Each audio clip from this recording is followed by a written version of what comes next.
3.3 Systems of Inequalities. There's going to be a lot of graphing y equals mx plus b here. And it would help if you had different color pens or pencils or colored pencils for these lessons. In this system of inequalities, we don't have x and y, but we do have m and g. So what we want to do is get one variable all by itself. I'm going to get m all by itself so then I can graph, so I can solve the system of inequalities. So first, get your m variable all by itself.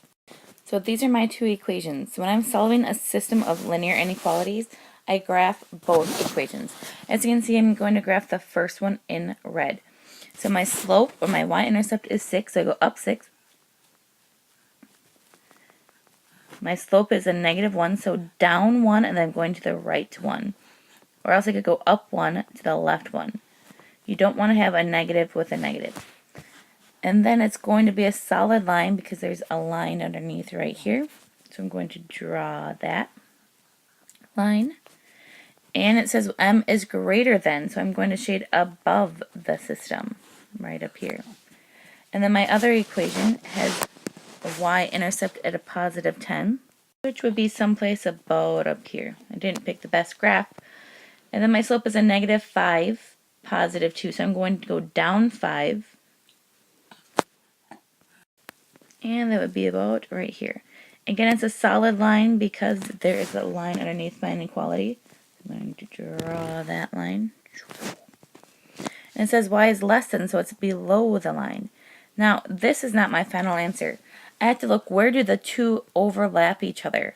So when I'm looking at this graph, this small section right here is where they both are shaded. So this little small sliver would be my solution of the system of inequalities. I want you first to rewrite the equation so it has y all by itself. Do that by yourself, so push pause. You have to make sure to flip that sign because you're dividing by a negative. So if I graph this first equation, that's a +3, and then I have a slope of 2, so that means up 2 to the right 1. It's going to be a solid line again because there's a line underneath. And it's going to be shading below the graph because it's less than. So I'm going to put my shading down here. And then my second equation is +1. So I'm going to plot my y-intercept. Now when you have a -1/2, you can either have it like this or like this. You do not want to give the negative to both the top and bottom number. So if I were to plot the first slope, that would be down 1 to the right 2. Or else if you plot the second slope, it would be up 1 to the left 2.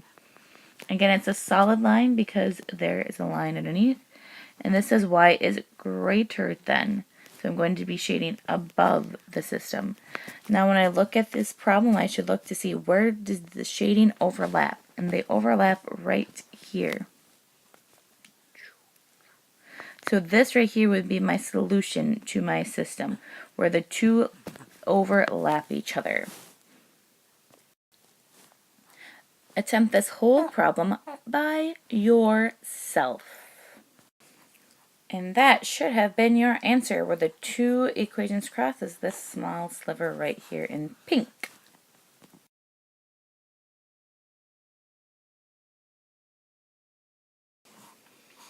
And now this is a special inequality, system of inequality, because they're not linear. So if I graph the first equation, this is just where y is 3. So I go to where y is 3, and it's going to be a straight line across because my tick mark moves left and right, so that's the way that my line should move left and right. It says y is less than that equation, so I'm going to shade below. And now I have an absolute value equation. So in this point, it moves right 1, so I'm going to plot my vertex, and my slope here is up 1 over 1 on both sides, still positive. So I'm going to draw my V because it should be a solid line. And it says y is greater than, so I'm going to shade above. Now when I look to see where did the two lines cross, it's just going to be this section right here. So it's going to be like a triangle. That's my solution to this inequalities, system of inequalities. Make sure you have graphs for all of them because this whole section is graphing. Thank you and have a great day.